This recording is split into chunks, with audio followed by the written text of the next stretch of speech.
অতি সঁচা মনত পৰিছে মোৰ সেই ধৈৰ্যটিৰ আনন্দতে আপোন পাহৰা হৈ আজি পাহৰিছো আপোনাৰ অদ্ভুত ভৱিষ্যত সাৱধান কৰি দিছে মোক আকাশবাণী মোৰাই দিছে মোক কৰ্তব্য নিজৰ কালকে ঘৰুৱা বিজুলী বেগেৰ তীক্ষ্ণ তৰোৱাল আনন্দত উন্মত্ত প্ৰজা আজি পলাও দৌৰি মিত্ৰ মোৰ কোনো নাই শত্ৰুসকলে বধ কৰা কালকে যাকেই য'তেই পোৱা তহঁতি নিজৰ কথা চিন্তা তহঁতৰ জীৱনে বচন লাগি তেতিয়া বজাবি তেতিয়া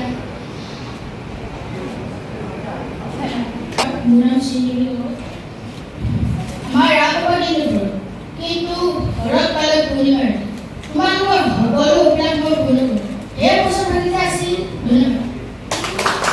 সৰ্বপ্ৰথমতে আপোনালোকৰ মাধ্যমেদি আমি সমূহ অসমবাসীলৈ আমাৰ হিয়াভৰা শ্ৰদ্ধা যাচিছোঁ।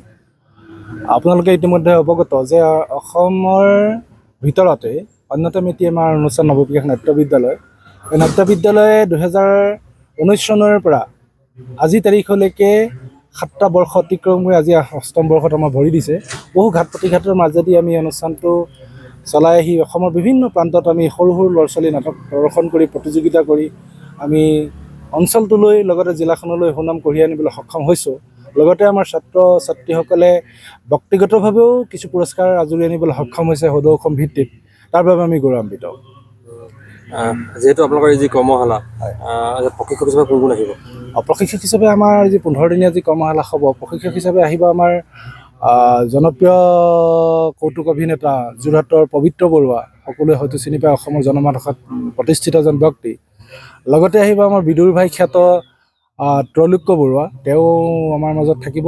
লগতে আমাৰ দুজন মুখ্য প্ৰশিক্ষক আমাৰ প্ৰকাশ বৰুৱা আৰু ঋতুপৰ্ণ দত্ত আৰু আমাৰ নৱবিকাশ নাট্য বিদ্যালয়ৰ যিসকল নাট্যকৰ্মী তেওঁলোকো আমাৰ এই অনুষ্ঠানটোৰ লগত ওতঃপ্ৰোতভাৱে জড়িত। গ্ৰীষ্মকালত যিহেতু ছাত্ৰ ছাত্ৰীসকল ঘৰতে থাকিবলগীয়া হয় বা নিৰ্দিষ্ট কিছুমান কৰ্ম কৰিবলগীয়া হয় কিন্তু তেনে ক্ষেত্ৰত আপোনালোকৰ এই যি কৰ্মশালাই এই ছাত্ৰ ছাত্ৰীসকলৰ শাৰীৰিক আৰু মানসিক বিকাশত কেনেকুৱা ধৰণৰ সহায় কৰিব? হয়, আচলতে নাট্যকলা বিষয়টো এটা পাঠ্যপুথিৰ এটা অংগ, নিজৰ শিক্ষা জগতৰ অন্যতম এটা অংগ।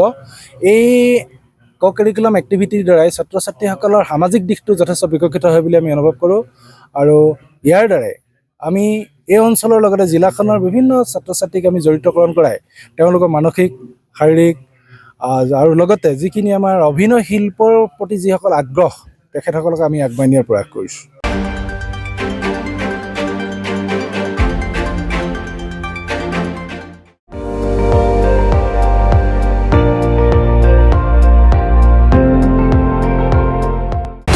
আপুনি চাই আছে ND24 সৰ্বশ্ৰেষ্ঠ নহয় সৰ্বোত্তমৰ দৌৰত।